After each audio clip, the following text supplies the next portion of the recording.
Hello, it's Christine here with the Express to Impress podcast. This episode is part 2 of the episode, How to Answer Why Should We Hire You?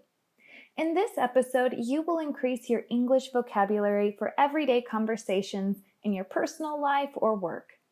You'll learn 7 definitions for the phrases and idioms I used in the last episode. You'll also get some homework at the end so you can continue to improve your English communication skills. If you currently work or want to work with native English speakers from the US, you won't want to miss it.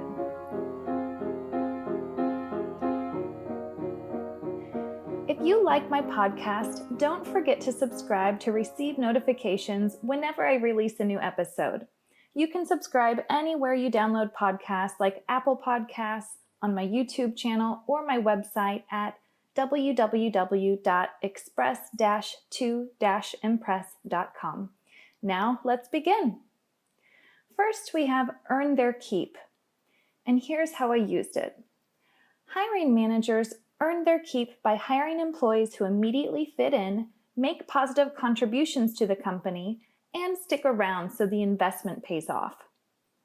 This phrase is an informal way of saying earn a living.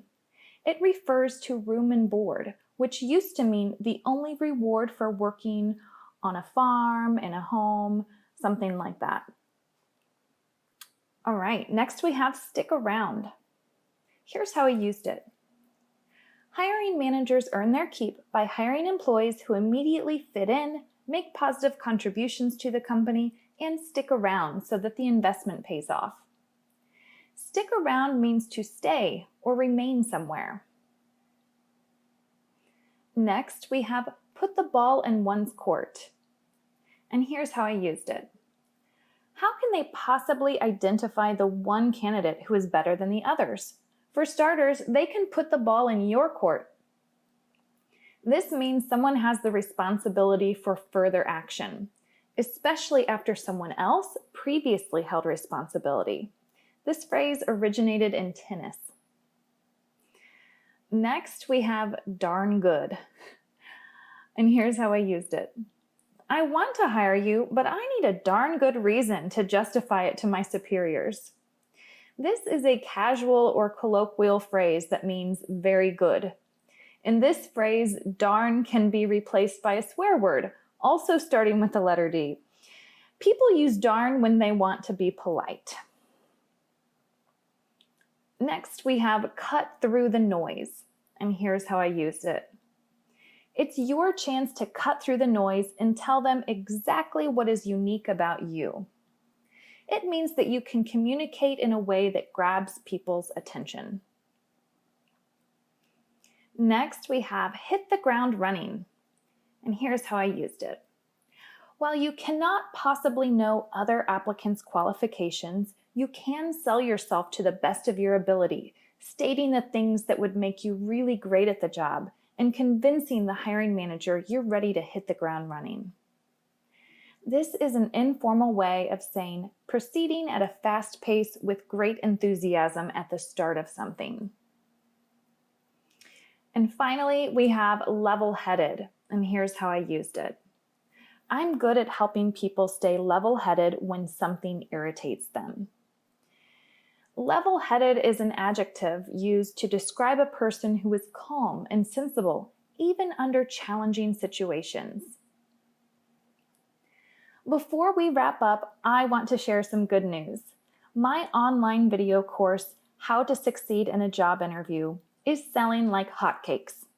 When something is selling like hotcakes, that means it is being bought quickly and in large quantities. One client who bought the course with my personal interview coaching plan recently told me her favorite lesson was interview etiquette and techniques. As a non-native English speaker, she was glad to learn these tips for her upcoming interview with an American company. I give away 2 of the lessons from the course completely free on my website. They are titled 10 Common Interview Mistakes and Looking Good. Visit my website at www.express-to-impress.com to watch the free lessons and decide if you want to sign up. You can get 15% off when you use the coupon code podcast15 at the checkout. All right, that's all of the idioms and phrases for today. Learning takes repetition and implementation. So I'll give you some homework. Listen to this episode again and repeat the words out loud to practice. If you have a request for the podcast, write me an email to tell me about it. You can reach me at hello@express-2-impress.com. Please leave a comment below telling me if this episode was helpful for you. If you liked it, remember to give it a thumbs up and subscribe to my channel. Every week, I will post a new episode with stories and tips on how to communicate clearly, confidently, and effectively in job interviews and the workplace. The tips are relevant for native and non-native English speakers. Thank you so much for listening to this episode of Express to Impress. If you found it helpful, please share it with a friend. See you next time. Bye!